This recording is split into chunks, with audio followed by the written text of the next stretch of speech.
Hello everyone, Luke here, and we're finally caught up, guys. We're finally caught up with Witch Watch reviews. Again, like I said, taking so long to get here, but we're finally here.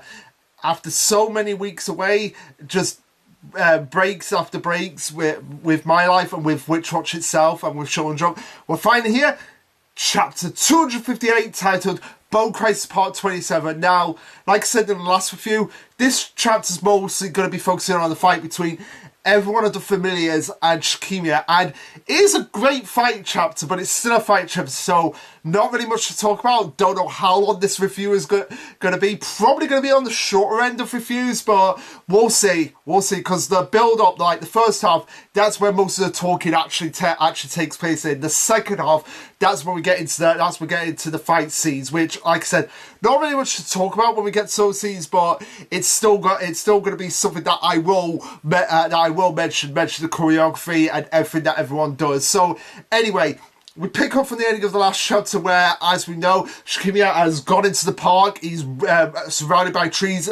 He has a distinctive advantage now over everyone. Yeah, there may be 9-1 outranking, but he still has trees around him, so he has like the field advantage over everyone else here.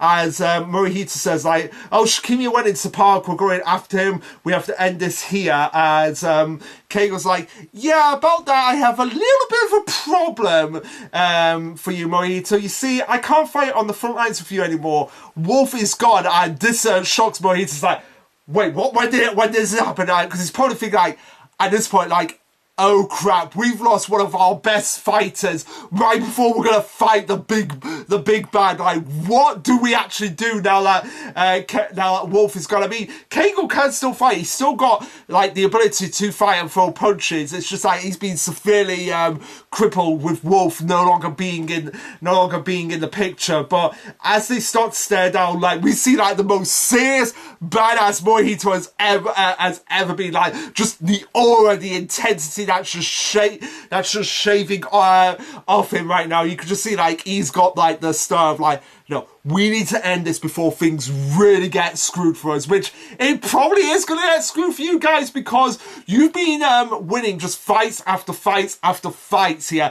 This is Shikimi, this is the big bad, and if we know anything about Shonen Jump, Weekly Shonen Jump, the big bad usually gets a win, and right up until the end of the series. And considering the author has not mentioned, like, oh yeah, this arc is the final arc of Witch Watch. It's the final saga of Witch Watch. That's been confirmed. But the final arc, yeah, Shikimi is going to win this, and Nico is going to be changed into the new Juru, the new Hortefisa, the new Rose Face. So yeah, better prepare yourself mentally for that. But yeah, Shikimi's like, oh, where's the rest of you? Oh, the shapeshifter, the transporter, the summoner. Like, where are those guys? As Morihito says, I told them to kill time and wait for us at a cafe. We don't need them to take care. We don't need to take care of you. And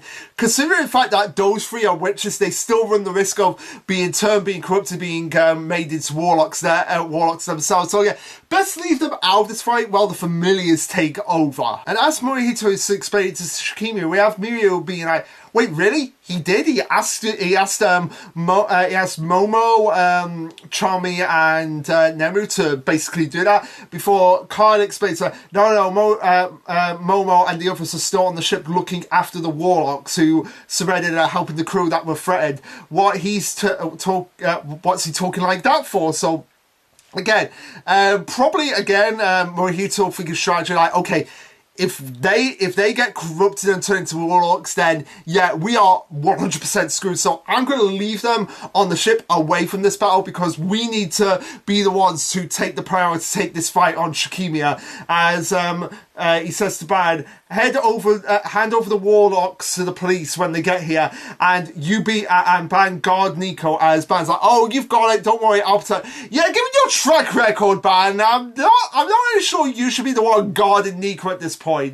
As Morihito says, oh, the rest of us will deal with him.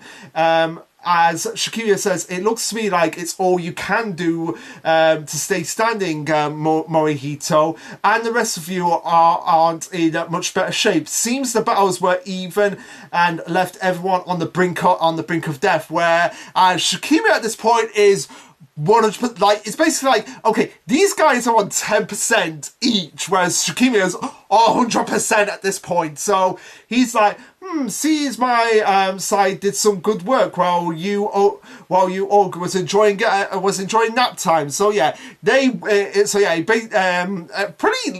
solid plan for Shikimi. Get the other warlocks to wear the other fighters down, so that when it comes to the fight with him, they've had no time to recover, they've had no time to conserve their energy, and they are basically running on fumes at this point as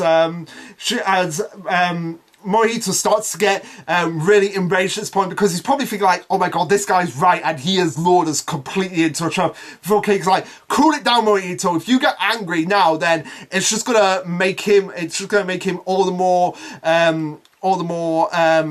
advantageous in this fight. As Morihito says, I know, Shikimi is right. All of us are running on fumes. But not only is he fully recharged, he's in the middle of a park of all green. Like, so not only is he fully recharged, he's in a park that gives him a 100% field advantage. So it wouldn't be surprised if around there's so many deeply rooted trees elevating his magical power to another level. Like, just the odds are being stacked so much in Shikimi's favor that, again, it wouldn't surprise me if he does actually end up winning this fight. He may have numbers, but we're still at a disadvantage. The deck's stacked against us, but we still have to do what we must do. So I do like that determination for Morihito. Like, the stats are completely against them. Running on fumes, going up against the enemy 100%. In a complete field advantage, well, they have very little, but yet he's still willing to fight this fight, because if he doesn't, then Nico is going to be screwed, everyone else is going to be screwed, and he is going to be in such a state that he probably won't have the will to live if Nico ends up going with Shikimi, which, like I said, most likely at this point is going to happen. And the trick is getting the plan across to the others without Shikimi catching on. As Nico's like, well, you don't have to say anything, Mori. We all know what you're thinking. How could we not, after living with you for so long? So yeah, he doesn't really need to say anything to anyone to get his point across. It's very clear at this point that, oh yeah, they're also probably thinking the same thing that Morihito is thinking at this point, of just by sheerly looking around them and realizing, like, we are completely screwed. So after Nico says a spiel about how everyone could probably think what Morihito is thinking, we cut over to the various members as we see them going, given the situation there and their condition. Morihito's thinking short and fast, and no one says we have to completely defeat Shikimi. We just have to cut off his right hand. The frontline fighters will focus on creating an opening so that he can reach that, so that Mirio can reach with his sword. But saying that is going to be incredibly difficult for him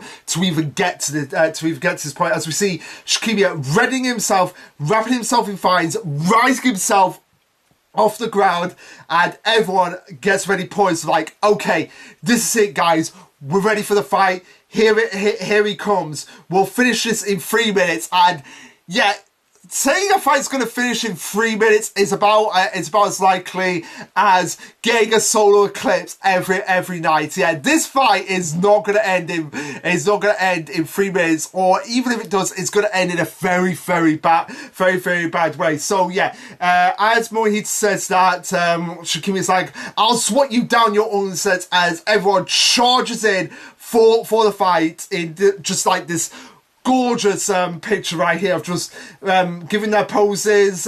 We have Khan up in the air, we have Keigo and Mirio bringing up the front rear, and Morihito just charging right at Shikimi, as we see what the Fines have actually done. So like, the Fines are connected to 2 trees by his side and just lifting him up the ground, and this is where we get into the full-on battle portion of the chapter. It, like I said, really entertaining, but still it will sit by so quickly at this point. So anyway, let's dive into the battle section. So the fight starts off with the Fires coming straight at Morihito, which he's able to easily dodge as we see it just like it coming at him, and he's just there like, and it just gets away. But that leaves one of his arms open for attack, as we see the Fine that he dodged away spewing out more Fines that just wrap around. So it's like Fines coming out, Fine roots coming out, Fines just wrapping around, not just his arm but his whole body here.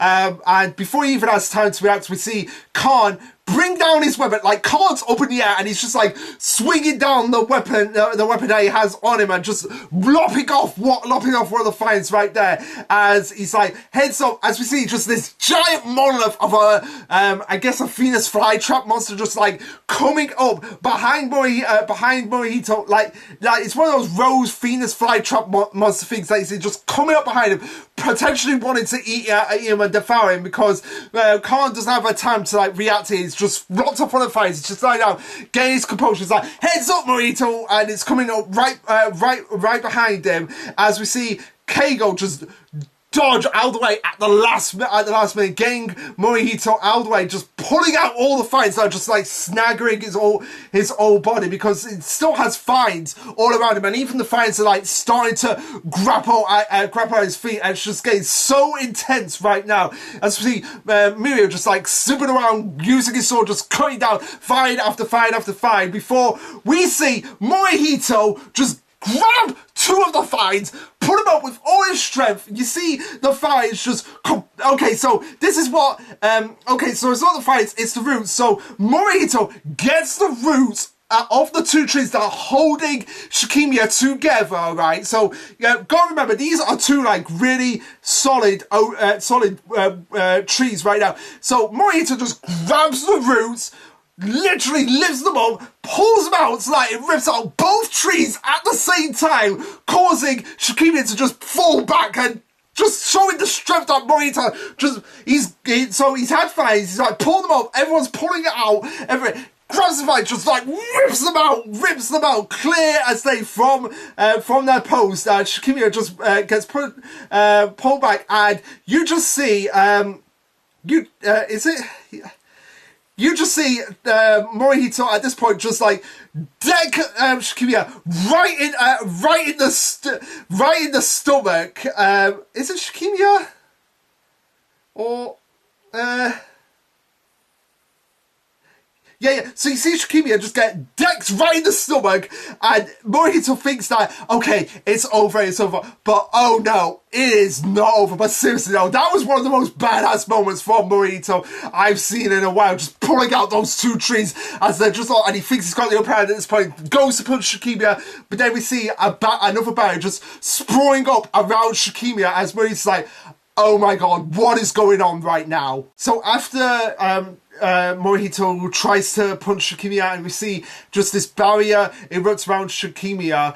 We see him just being like, we see Morihito looking at his hand thinking like, what the hell is going on here? Before Shikimi just gives like the death glare to everyone right now, and it's like, oh, that was pretty impressive, guys, but you guys are seriously going to be screwed right now. And Morihito's like, get back, everyone, get back, something bad's going to happen, something bad's going to happen. As we see Shikimi lift up his hand, like this giant root monolith of a fine thing just erupts out, Jack and the Beanstalk style. This is how insanely long this thing is. It's like Jack and the Beanstalk style length here. As we see it just wish around everyone, like so this thing is just lobbing up into the air, comes down just as like a giant whip, and just like boom, boom, boom, boom, boom, boom, boom, boom, boom, boom, just knocks out Morihito, Keigo, Khan, and Mirio. Just knocks all of them down, and this thing is thick, like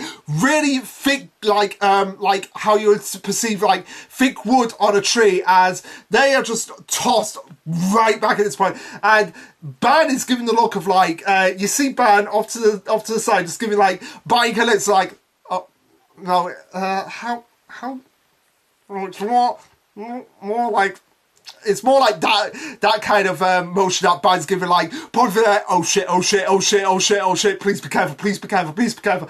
As Nico's just like, guys, what's going on, what's going on? As Morihito says in his mind, like I thought he's on a whole different level of ours. At this rate, we're all going to collapse from exhaustion before we even get close to his, like, yeah, they've not even been able to land a hit on this guy. Like, he's just landed so many hits on them, giving them, like, one of the big whiplashes, quite literally, with a giant rooted tree. And yeah, they've not even been able to land a scratch on Shikimi. Like, that just shows how much of a level difference he is at this point. As Shikimi says, what's wrong? It's already been a full minute. And they realise, like, oh crap, we've only got 2 minutes left for us before this ends in a catastrophe, and that's where the chapter ends. So yeah, like I said, most of this chapter was just basically getting the fight started, and like I said, really good, really intense moments, like the moment when Morihito just ripped up the 2 trees to get Shikimi out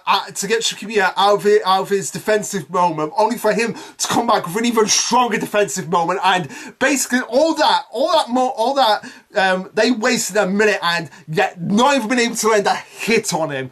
Like, again, just showing how much of a difference he is in skill level to them. Now, in terms of how the next shot's going to go, considering that half this chapter was spent on the first minute, I feel like the next chapter is going to focus on the remaining 2 minutes. So hopefully next chapter will be that, and it'll end with Nico coming into the forefront and being like, no, please don't do anything to them, I'll do anything for you, anything, Shikimi.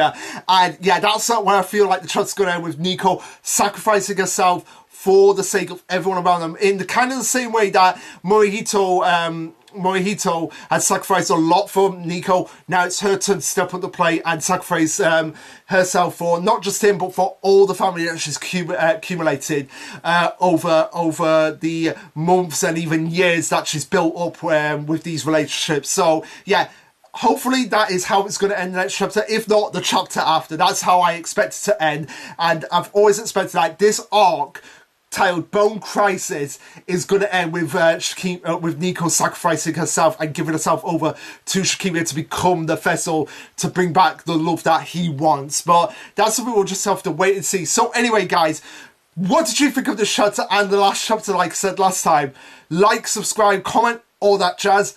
And this will be Lasherluke signing off. Later, guys.